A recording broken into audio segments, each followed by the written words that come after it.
أعوذ بالله من الشيطان اللعين الرجيم. بسم الله الرحمن الرحيم. لا حول ولا قوة إلا بالله العلي العظيم. حسبنا الله ونعم الوكيل، نعم المولى ونعم النصير. نحمده ونستعينه ونستغفره ونشكره ونصلي ونسلم على حبيب إله العالمين، حافظ سره ومبلغ رسالاته، الرسول المسدد المصطفى الأمجد المحمود الأحمد أبي القاسم محمد.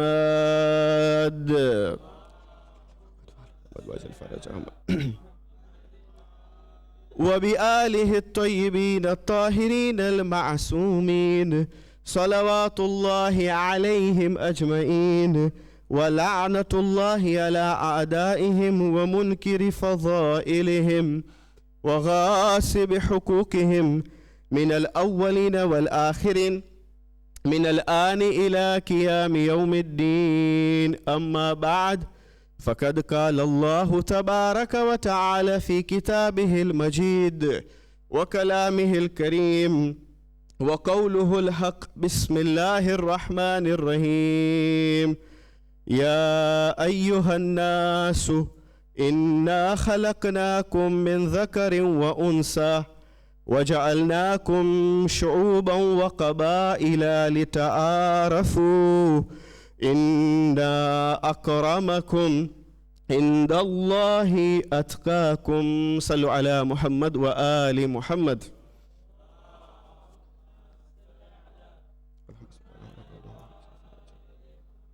I've recited before you the verse of Surah Hujurat.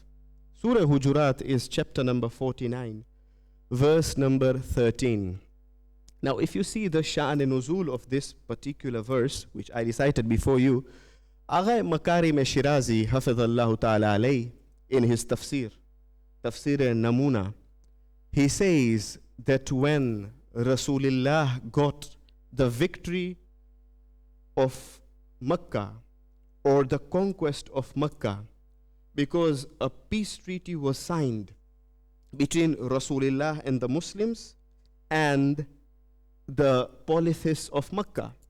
And there were some conditions to be followed.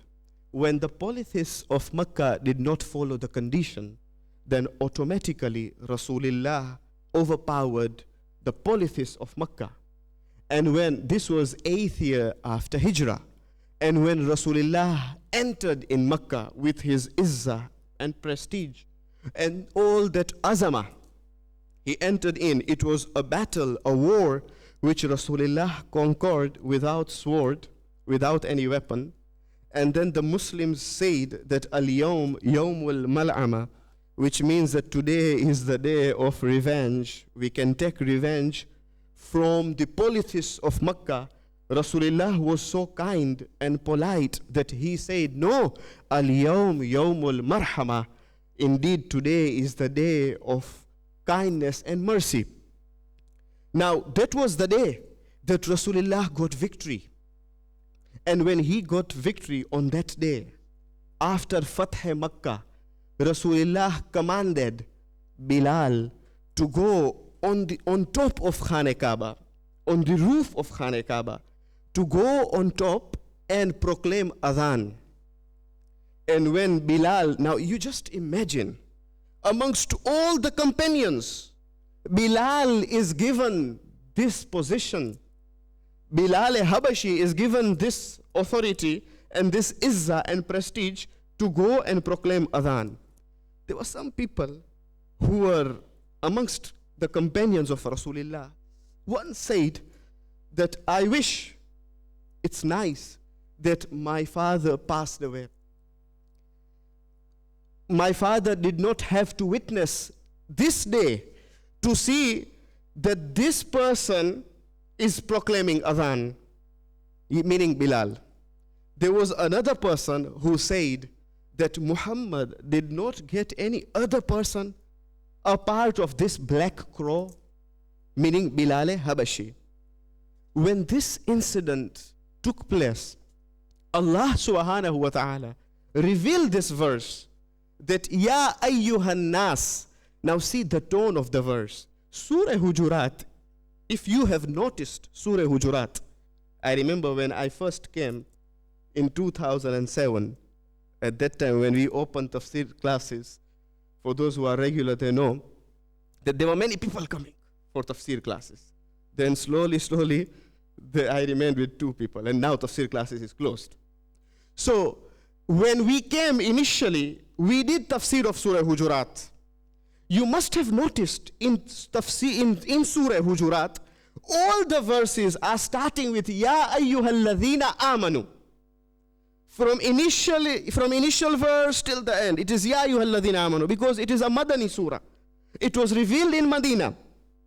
But look at the tone of this verse. This verse, it starts with Ya ayyuhan nas, inna khalaqnakum min dhakarin wa untha.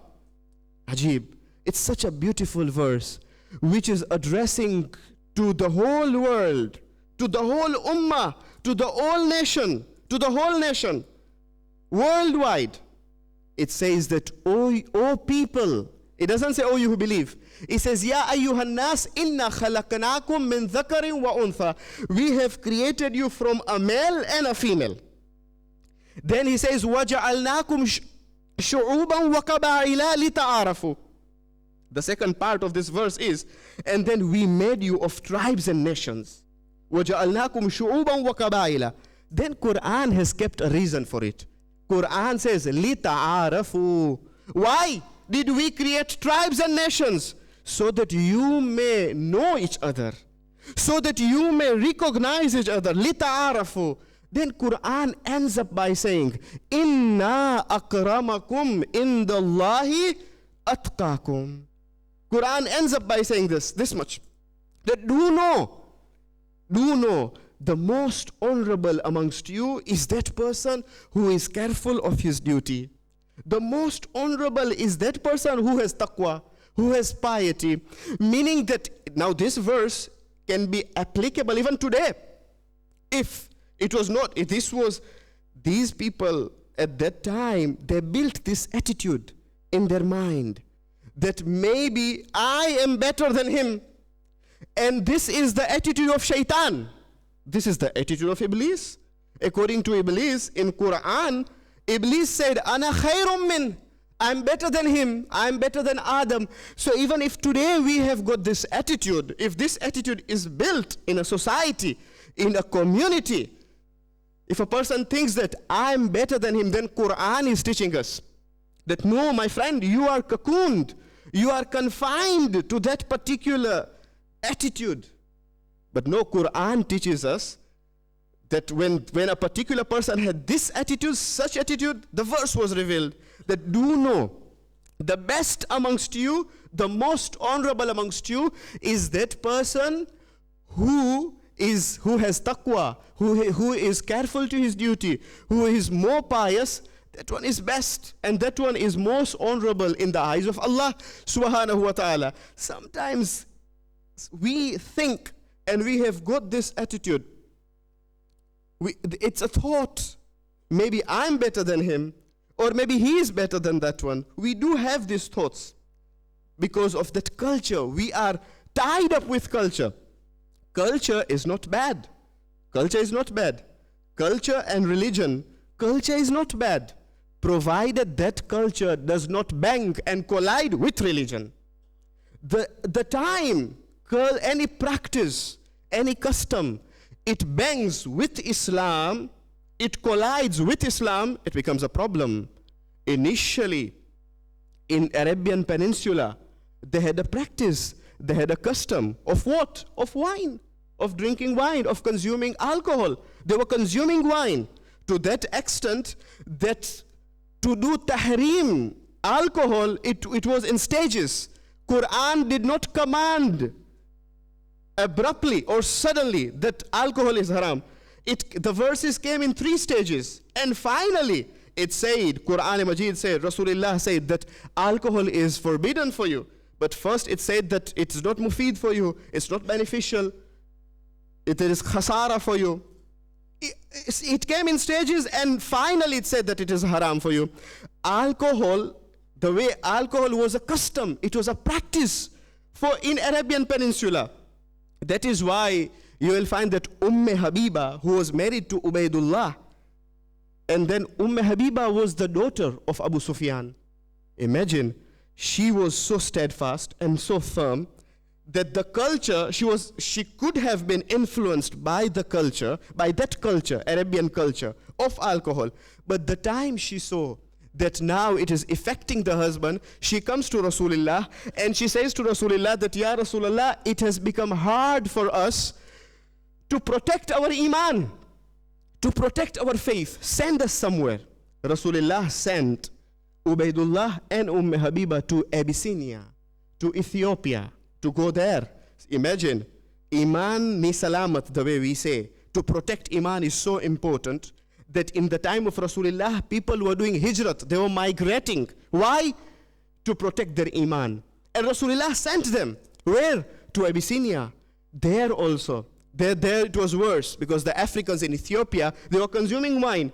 Again, that practice, that culture, it influenced him so much that again, in spite of Habiba preaching and propagating and explaining him that we are sent here by Rasulullah so that we should protect our iman, but yet you are drowned in alcohol. This was Ubaidullah. And then later on, Habiba was married to Rasulullah, Hazrat Muhammad Mustafa sallallahu alayhi wa sallam.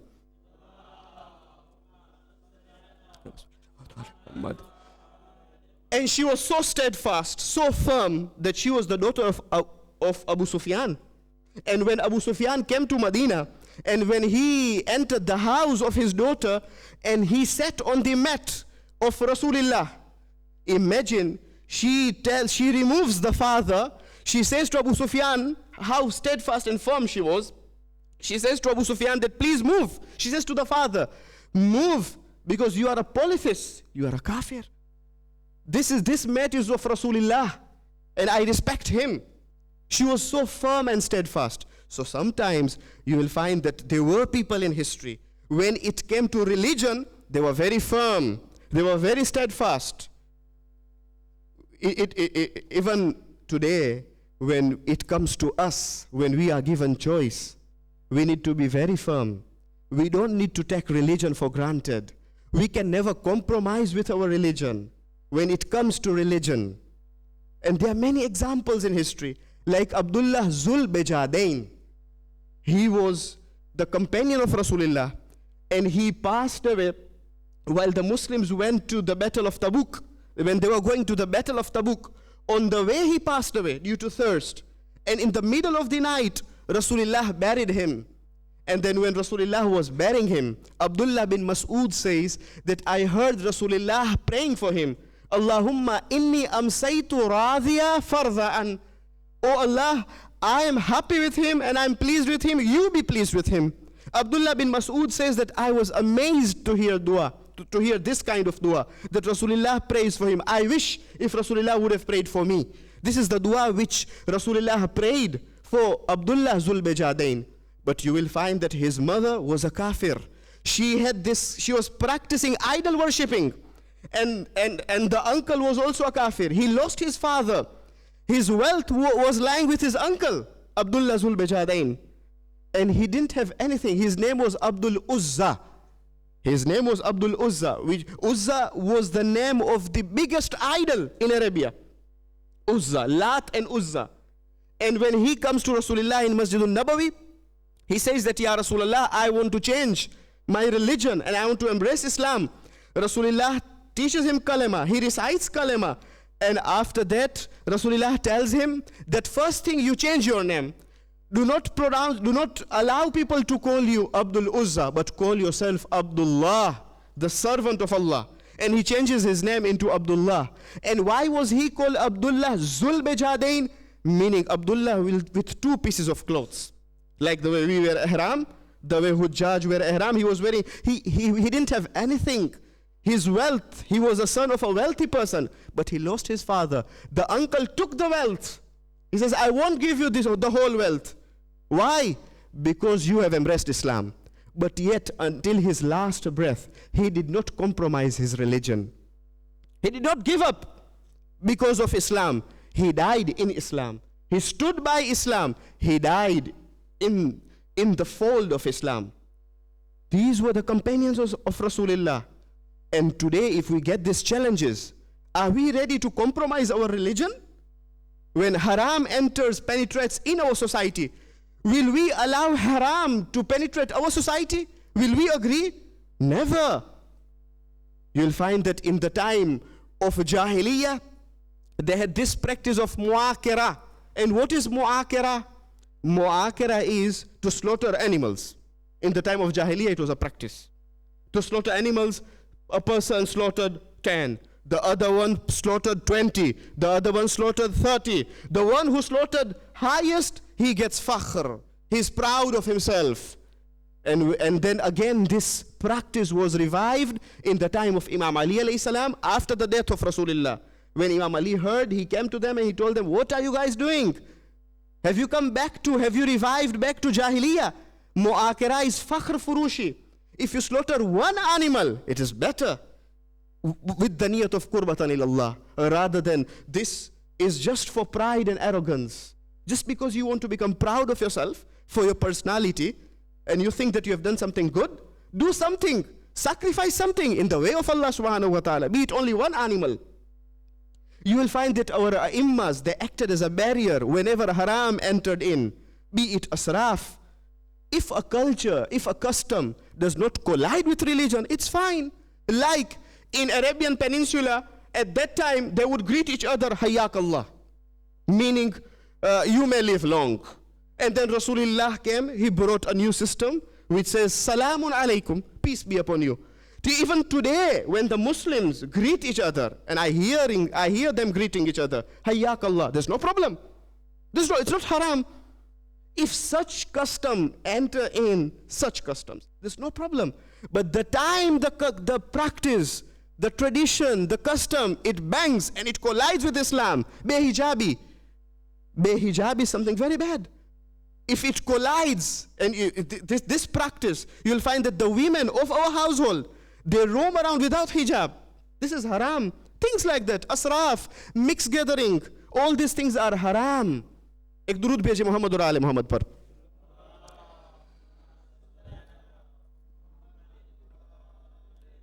उस जमाने में फख्र फरोशी की हद थी, यहां तक के जिहालत की वजह से. अलबत्ता आज तो हम अपने आप को कहते हैं कि हम बहुत पढ़े लिखे हैं, है कि नहीं? हमारे पास डिग्री है.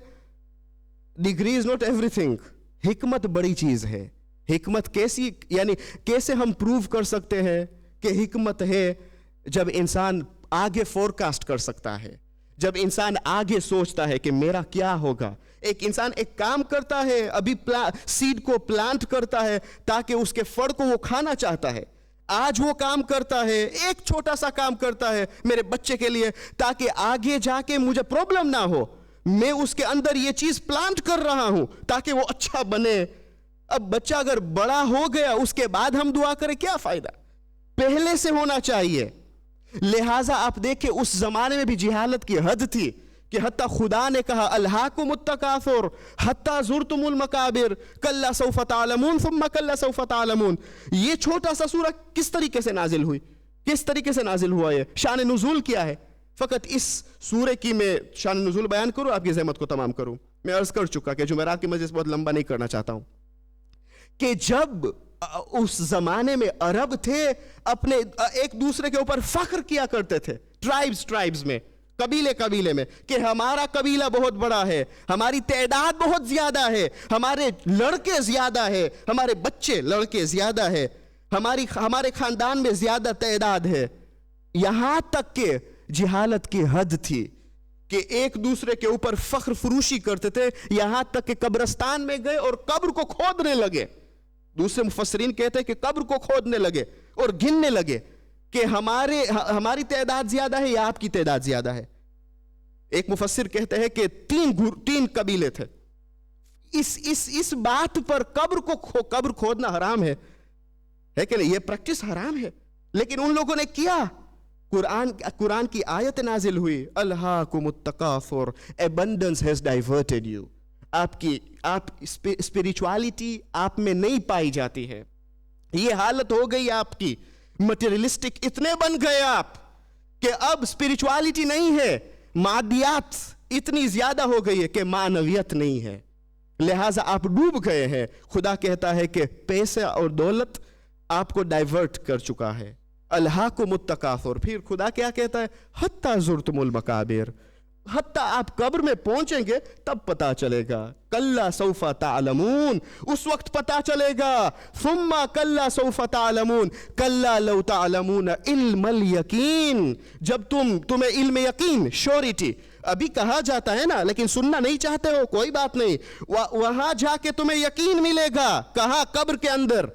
ثم الہاکم التکاثر حتی زرتم المقابر, کلا سوف تعلمون, ثم کلا سوف تعلمون, کلا لو تعلمون علم الیقین لترون الجحیم. عجیب, تم خود آگ کو دیکھو گے, جہیم یعنی آگ. ثم لترون الجحیم ثم لترونها عین الیقین, تم خود یقین کے آنکھوں سے تم جہنم کے آگ کو دیکھو گے. ثم لترونها عین الیقین ثم لتسألن یومئذ عن النعیم, پھر اس دن تمہیں ہر نعمت کے بارے میں پوچھا جائے گا. البتہ یہاں کہنا بہت ضروری ہے کہ ہر نعمت کے بارے میں تمہیں پوچھا جائے گا.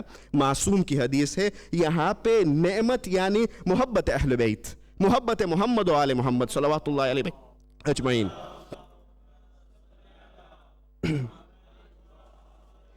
اصلا امام حسین اور یزید کے بیچ میں جھگڑا کیا تھا؟ یہی جھگڑا تھا نا. کون سا جھگڑا تھا؟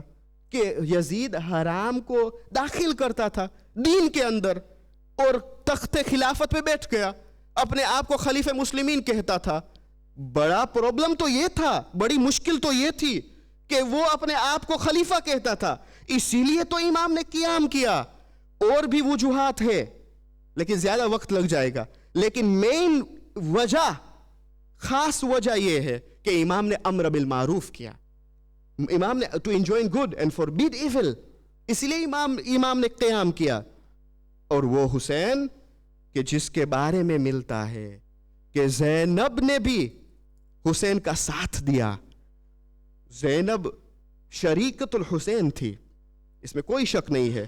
آج اگر حسین نے اتنی بڑی قربانی دی, کسی کو پتہ نہ ہوتا, کسی کو خبر نہ ملتی, لیکن زینب نے اس پیغام کو پہنچایا. She was the barrier of the message. زینب نے اس پیغام کو لیا اور زینب نے کہا ظالم کے مظالم سے نہ گھبراؤں گی بھیا, در در تیرے پیغام کو پہنچاؤں گی بھیا. ہر جگہ پہ اے بھیا میں آپ کے پیغام کو پہنچاؤں گی. ہاں, وہ زینب جس نے نانا کی مصیبت کو بھی دیکھا. کچھ مہینوں کے بعد زینب نے اپنی ماں کے جنازے کو دیکھا کہ رات کے اندھیرے میں جنازہ نکلتا. آیا یہ سخت نہیں ہے زینب کے لیے, ایک بیٹی کے لیے؟ ہاں, وہ زینب کہ کچھ سالوں کے بعد بابا کا شگافتہ ہوا سر دیکھا, علی کا زخمی ہوا سر دیکھا. وہ زینب کچھ سالوں کے بعد زینب نے تشت میں بھائی کے 72 کلیجے کے ٹکڑے دیکھے. لیکن ان ساری مصیبت زینب نے دیکھا, اس میں کوئی شک نہیں ہے, لیکن زینب کے ساتھ ماجایا ساتھ میں تھے, حسین ساتھ میں تھا. اس وقت حسین دلاسا دے رہے تھے, لیکن ایک اتنی عظیم مصیبت آئی زینب کی زندگی میں. آپ مجھے انصاف سے بتائیں, آپ نے کبھی ایک بہن کو دیکھا کہ وہ اپنے آنکھوں سے اپنے بھائی کا کٹا ہوا سر دیکھے, کہ وہ تلے زینبیہ میں کھڑی ہو اور دیکھے کہ اپنے بھائی کا سر کٹتا ہے؟ کتنا سخت ہے. تاریخ میں ایسی کوئی شخصیت ہے, ایسی کوئی خاتون ہے کہ جس نے اپنے بھائی کا کٹا ہوا سر دیکھے؟ ہائے میرے والدین قربان ہو اس زینب کبریٰ پر, اس زینب علیٰ مقام پر, کہ زینب نے ہر مصیبت زینب نے دیکھا, لیکن ہر مصیبت میں حسین ساتھ میں تھے. حسین نے دلاسا دیا ہوگا زینب کو, لیکن ایک عظیم مصیبت آئی کہ زینب تنہا ہے اب حسین نہیں ہے. لیکن اس سے بڑی مصیبت میں عرض کروں آزادارو، اس سے بڑی مصیبت تو زینب کی یہ تھی کہ زینب نے بھائی کے سر کو نوکے نیزے پہ دیکھا ہوگا. دیار بدیار سر کو پھرایا گیا. اسی لیے جب یہ لوٹا ہوا قافلہ مدینہ پہنچتا ہے، جب بشیر ابن جزلم نے اعلان کیا الا قد قتل الحسین بکربلا، الا قد ذبح الحسین بکربلا، پھر بشیر ابن جزلم نے ایک جملہ کہا. عزادارو، بشیر ابن جزلم نے کہا اے مدینے والو، اب مدینہ رہنے کی جگہ نہیں ہے. اگر تم مجھے پوچھو کہ کیوں، بس یہ کہنا کافی ہے کہ حسین کا بدن کربلا میں ہے اور حسین کا سر نوکے نیزے میں دیار بدیار پھرایا گیا. الا لعنت اللہ علی القوم الظالمین وسيعلم الذين ظلموا أي منقلب ينقلبون إنا لله وإنا إليه راجعون رضا بقضائه وتسليما لأمره. جن مرحومین کے لیے یہ مجلس منعقد کی گئی ہے ان مرحومین کے لیے ایک سورہ فاتحہ پڑھنے کی گزارش ہے. الفاتحہ.